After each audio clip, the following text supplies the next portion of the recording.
기도하겠습니다. 은혜로우신 아버지, 오늘도 우리의 삶 속에 하나님의 선하고 아름다운 뜻을 이룰 수 있기를 간절히 소원합니다. 그 일을 이루는 가운데 그 장애물과 담들을 허물어 주시고 우리의 삶을 통하여 온전히 예수만이 살아나는 놀라운 은혜를 체험하는 저희가 되게 하여 주시옵소서. 예수님 이름으로 기도하옵나이다. 아멘.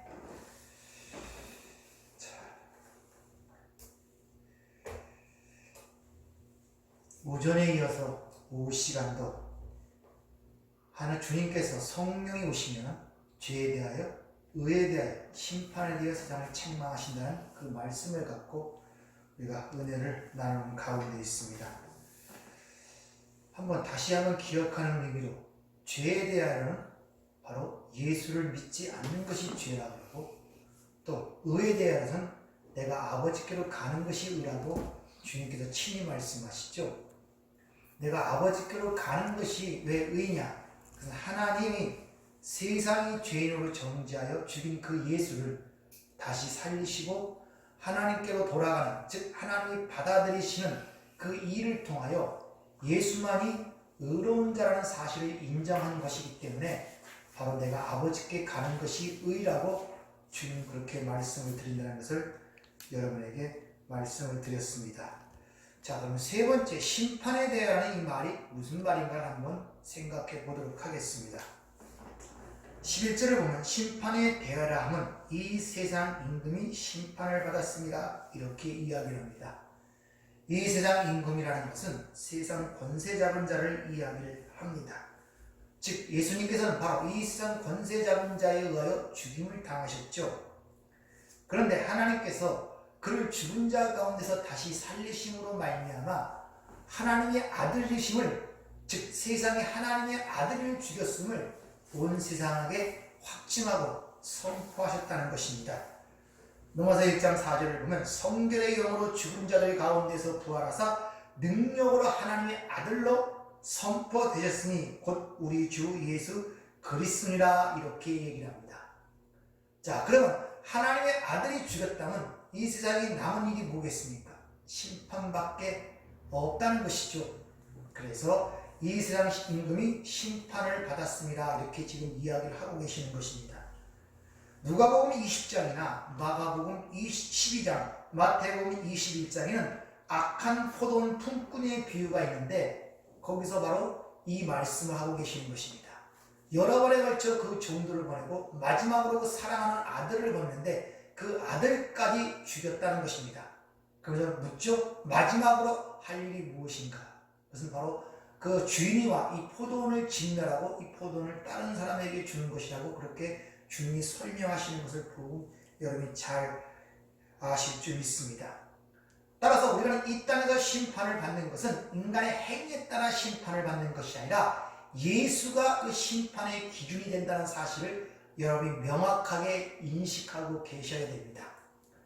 그런 내용은 이미 예수님 십자가상의 두 강도의 이야기를 통해서 우리에게 이미 보여주는 사실이죠.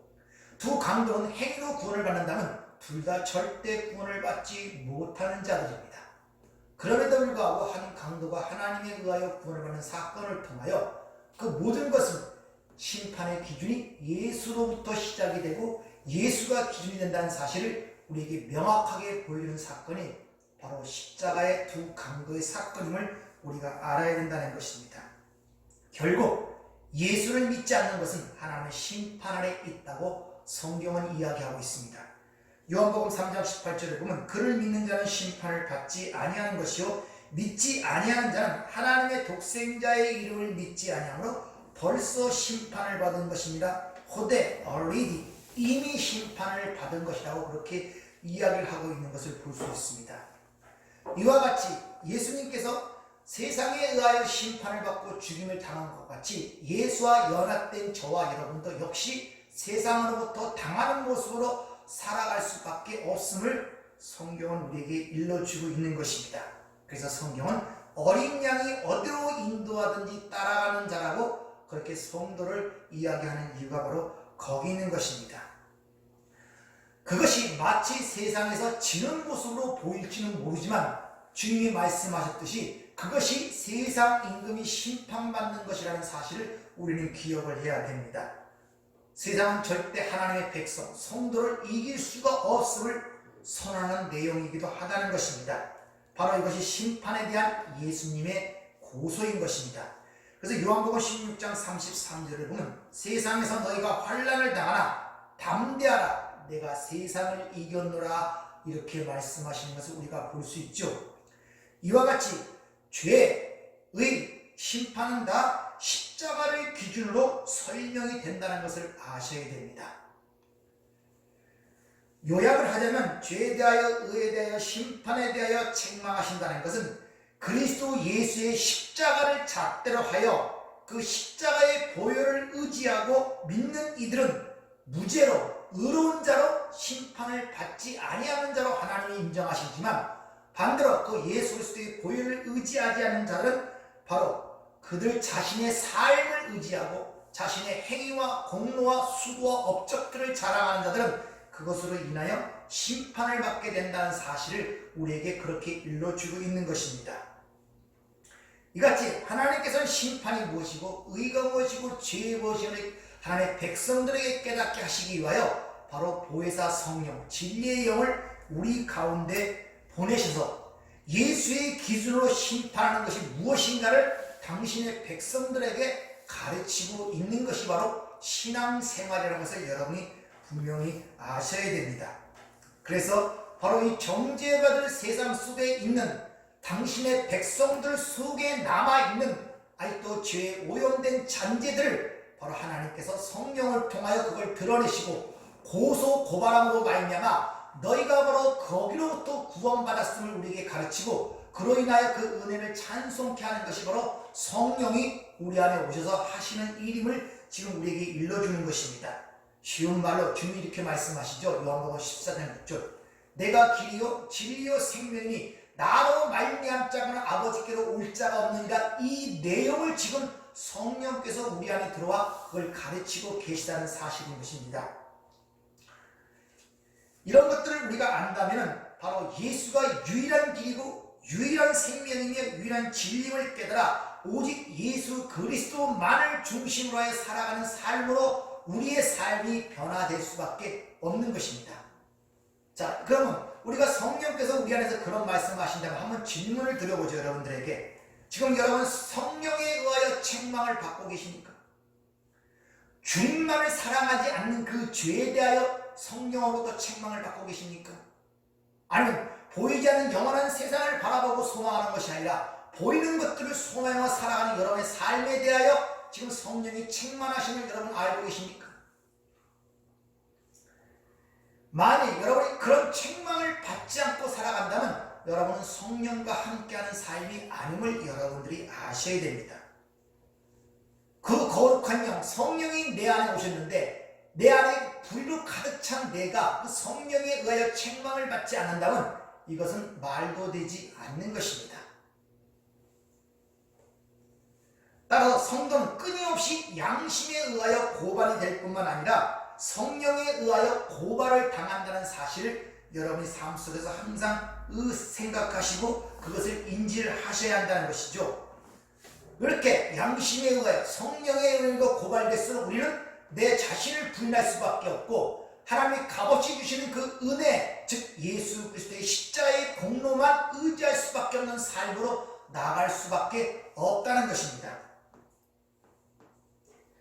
우리는 하나님의 예리한 말씀의 검에 의하여 우리 영과 혼과 관절과 골수를 찔러 쪼김을 받을 뿐만 아니라 그런 성령의 내 안에서 고발 고소를 통하여 예수의 죽음에 넘겨지는 고통을 체험하는 가운데 예수의 또 그 부활하신 생명이 내 삶 속에 드러나는 것을 우리가 경험하고 체험할 수가 있는 것입니다. 지금 바로 우리가 부활의 능력, 그 생명의 능력을 우리가 경험하고 체험하려면 먼저 사전적으로 예수의 죽음이라는 것에 우리가 동참해야 된다는 것을 우리에게 가르쳐주고 있는 것입니다. 그런 가운데 하나님의 백성들은 더욱더 하나님을 의지하고 예수의 십자가를 의지하는 그런 삶으로 나아갈 수밖에 없는 것입니다. 이렇게 성령을 받은 자들은 자기를 부인하고 자기 십자가를 지고 세상의 힘을 부정하며 오직 행복과 구원에 이르는 예수 길을 믿는 길밖에 없다는 사실을 알아 예수만을 의지하며 예수만을 자랑하며 예수만을 사랑하는 삶으로 그 지향점이 설정되고 글로 나아갈 수밖에 없는 삶의 목표가 생길 수밖에 없다는 것입니다. 그것이 바로 하나님이 원하시는 열매고 그러한 바로 삶이 지지난주에도 말씀드린 것처럼 그리스도의 개선 행렬에 끌려가는 포로로서의 성도의 삶의 모습을 우리에게 가르쳐주고 있는 것입니다. 계시록 13장 8절에 보면 이런 말씀입니다. 세상이 창조된 이후 죽임을 당한 어린 양의 생명책에 기록되지 못하고 땅에 사는 사람들은 모두 이 짐승에게 경배하게 될 것이다. 이런 말씀이 있습니다. 이걸 좀 더 의역을 해보면 창세 때부터 이미 죽음을 당하신 어린 양의 생명책에 창세 때 기록되지 못한 사람들은 다 짐승에게 경배하게 된다는 그런 뜻입니다. 즉 어린 양이신 예수 그리스도는 이미 창세 전부터 죽임을 당했고 그렇게 그 죽임을 당한 하나님의 언약 속에 있는 백성들도 이미 창세 때부터 이미 기록된 자들이라는 그런 말씀인 것입니다. 그래서 그분이 이 역사의 책 계시록 5장에 보면 역사의 책을 의미하는 두루마기의 첫 번째 인봉을 뗀 분이 바로 어린 양으로 드러나는 이유가 바로 거기 있는 것입니다. 에베소 1장 4절 이하에 보면 이런 말씀이 있죠. 곧 창세전에 그리스도 안에서 우리를 택하사 우리로 사랑 안에서 그 앞에 거룩하고 흠이 없게 하시려고 그 기쁘신 뜻대로 우리를 예정하사 예수 그리스도로 말미암아 자기 아들들이 되게 하였으니 이는 그가 사랑하시는 자 안에서 우리에게 거둬주시는 바 그 은혜의 영광을 찬송하게 하는 것이라. 확실하게 드러나죠. 이미 창세전에 어린 양이 죽임을 당했고 그때 이미 하나님의 백성들은 그 생명책에 기록된 자라는 것입니다. 지난주에 말씀을 드렸나? 이렇게 기독교의 선택과 은혜의 교리 때문에 우리가 또 세상으로도 미움을 받는다 그러죠. 즉 이렇게 창세 때 이미 하나님의 어린 양에 의하여 죽임을 당한 생명책에 기록된 자들이 있다는 것은 선악과를 먹고 자신이 주인이 되어 이 땅의 왕으로 살고자 하고 열심히 노력하고 수고하고 공로의 탑을 쌓는 그 인간들의 자존심을 무너뜨릴 뿐만 아니라 그들의 지금까지 쌓은 업적을 아주 보잘것없는 분으로 만들기 때문에 그들로부터 바로 박해와 핍박을 받는다고 말씀을 드렸죠. 그러나 성경은 분명히 그렇게 얘기하고 있음을 우리가 분명히 인식을 하셔야 됩니다. 이렇게 창세전에 하나님의 백성들로 확정된 그들을 위하여 우리가 보이는 이 천지와 시간이 창조됐다는 사실을 여러분 아십니까? 즉 죄가 뭔지 의가 뭔지 심판이 무엇인지를 깨닫고 배우기 위하여 하나님께서는 이 역사와 이 천지를 창조하셨다는 것입니다. 따라서 이 세상은 성도들인 즉 하나님의 백성들에게 무언가를 가리키려고 하나님이 잠시 만들어낸 훈련장, 세트장임을 여러분들이 아셔야 돼요. 여러분이 영원히 살 곳이 아니란 말입니다. 훈련의 장소란 말입니다. 따라서 어떤 것을 가르치고 찍어내기 위하여 만들어낸 그 세트장은 그 막이 끝나게 되면 그 세트장은 철거가 되는 것입니다. 쉬운 말로 얘기하면 우리가 들어갈 살 아파트를 만들기 전에 그 아파트가 어떤 걸 우리에게 가르치기 위하여 모델 하우스라는 것이 설치가 됩니다. 거기에 들어가면 내가 살아가야 할 그것이 다 보이거든요. 그러나 그것이 영원히 살 곳은 아닌 것을 여러분들 아시죠? 가서 구경하고 지나가는 것이지 거기가 자기가 영원히 살 집이 아니라는 걸 다 알고 계시지 않습니까? 그래서 그 아파트가 완성이 되면 그 모델하우스는 철거되는 것을 여러분이 아시지 않습니까? 그런 형국인 것입니다. 바로 이 우주, 이 세상, 이 역사와 시간이라는 것은 당신의 백성들에게 무엇을 가리키기 위하여 만들어낸 임시적인 세트장이며 훈련장임을 여러분이 아셔야 돼요. 그러므로 우리가 철거될 이 세상을 알고 있다면 이곳이 유일한 세상임을 알고 거기서 살고자 하는 세상 사람들이 하는 고민을 우리가 똑같이 해야겠습니까? 그럴 수가 없잖아요. 이 반드시 철거될 그 모델하우스가 영원한 세상인 줄 알고 자기 살집이라 알고 거기서 고민하며 근심하는 것들이 가치 있는 고민이며 가치 있는 근심이겠습니까? 그렇지 않다는 거예요. 그러니까 그들과 같은 고민을 우리는 해야 할 이유도 없고 해야 할 필요도 없는 것입니다. 그걸 모르고 하기 때문에 바로 성도의 삶이 그렇게 불행하고 힘든 것입니다. 자신의 신분과 자신을 정확히 규명하지 못하고 있는 사람들은 그같이 이 없어질 세상이 유일한 세상인 것처럼 살고 살아가는 그런 헛된 고민에 빠질 수밖에 없는 것입니다.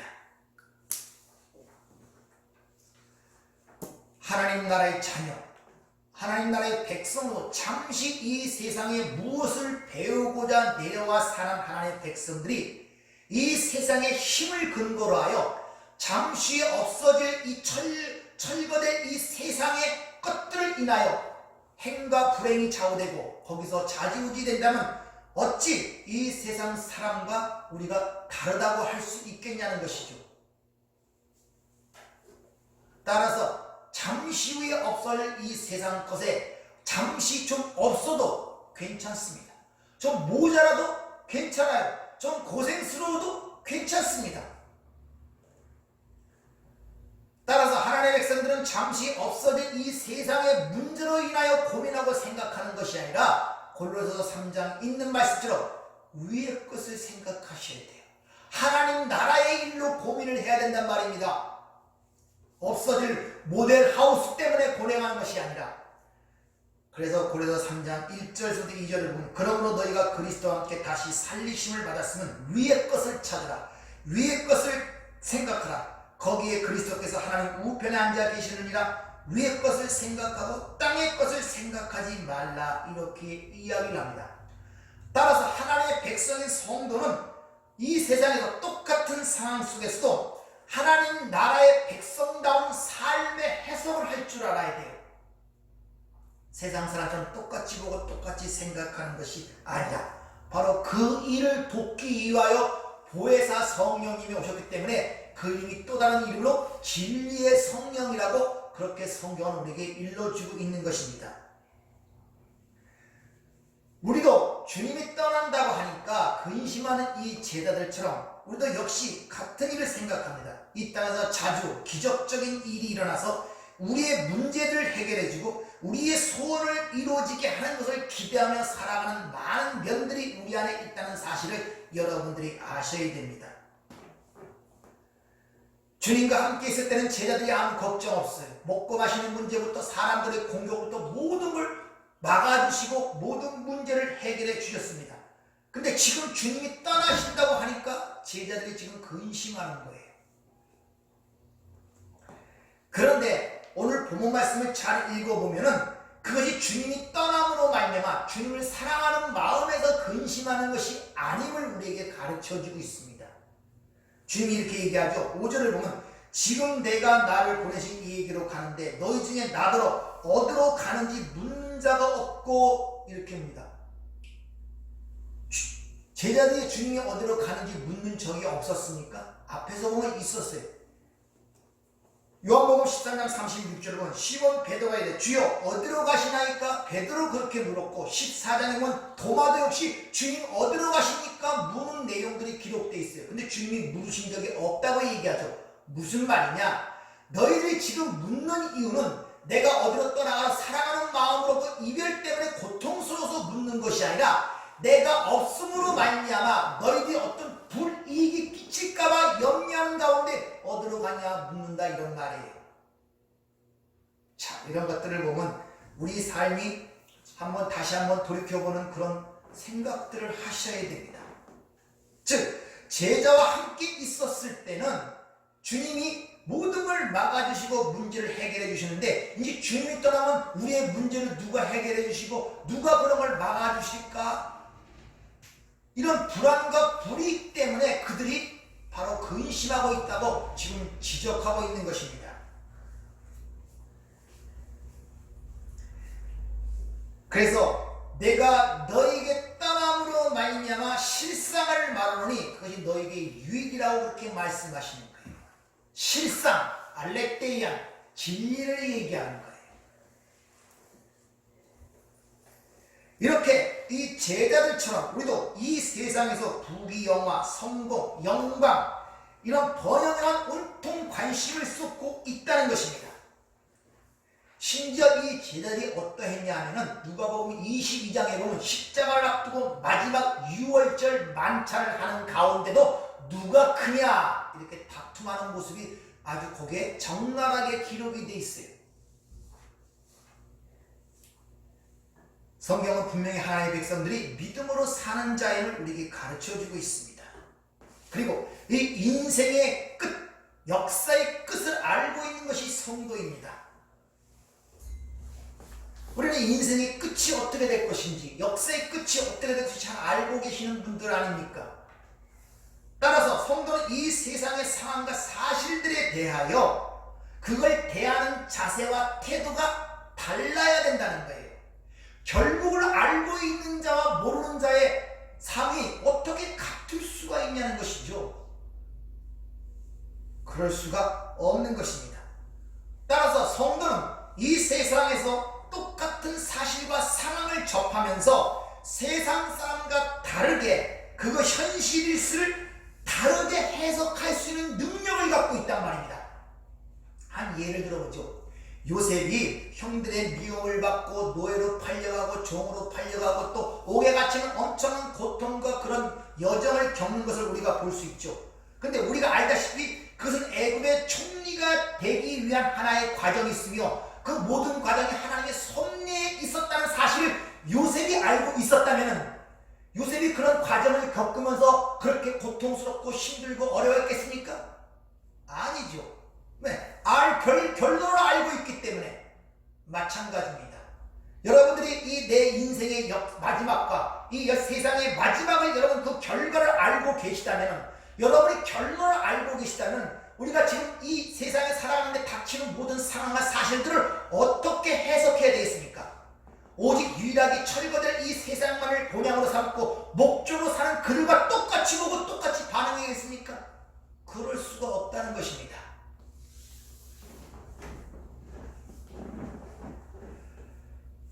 하나님 나라의 백성들은 이 땅에서 양육과 훈련을 받고 있다는 사실을 항상 잊으시면 안 돼요. 다니엘서 9장을 보면 다니엘을 통해 역사의 종말을 이렇게 얘기해요. 70일에로 끝난다는 것입니다. 근데 거기 보면 69일에가 예수님의 오심으로 말미암아 69일에가 끝나요. 그러면 한 일회가 남죠. 한 일회라는 것은 7일을 얘기합니다. 7. 근데 예수님이 3년 반 쓰고 가셨어요. 한때 주때 반때를 썼어요. 그럼 반일회가 남은 것입니다. 그 반일회가 바로 우리 성도의 인생이고 교회의 인생이기 때문에 우리 양육의 기간을 한때 주때 반때 또 42달 1260일 이렇게 설명하는 것입니다. 반일회가 채워지면 70일 이래로 이 역사는 끝나는 것입니다.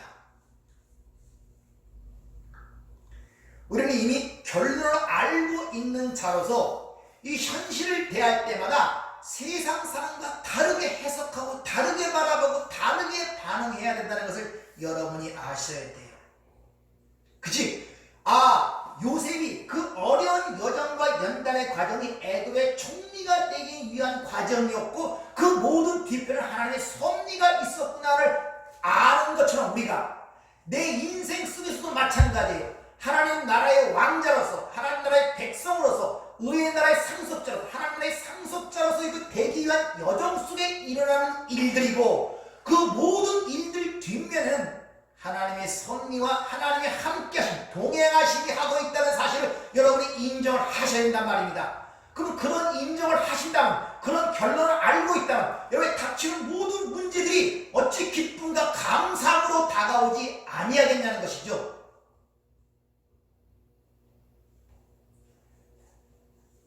그런데 우리는 그 결론을 모르는 것처럼 왜 이런 날이니 모르는 것처럼 이 세상에 유일한 소망을 두고 철거될 세상에 유일한 소망을 두고 살아가는 그 사람들처럼 똑같은 고민 속에서 똑같은 염려 속에서 똑같이 그 상황을 바라보고 똑같이 살아간다면 어찌 그게 하나님의 백성다운 삶이라고 이야기할 수가 있겠냐는 것이죠.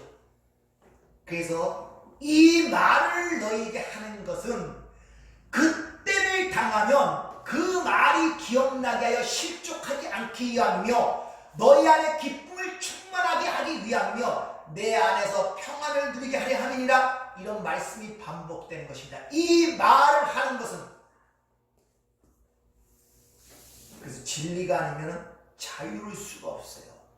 여러분, 환경을 변화시켜 세상에 요구하는 요구 충족을 만족시켜 자유스럽 아니에요. 세상은 속박을 주지 절대 자유를 주지 못합니다. 그래서 기는 자에 걷는 자가 있고 걷는 자에 뛰는 자가 있고 뛰는 자에 나는 자가 있다. 항상 그 길이 최고의 점인 것처럼 올라가 보지만 올라가면 또 꼭대기가 있는 것입니다. 평생 그 짐을 지고 그렇게 살아가다가 사라져버리는 것이 바로 세상의 인생이란 말입니다.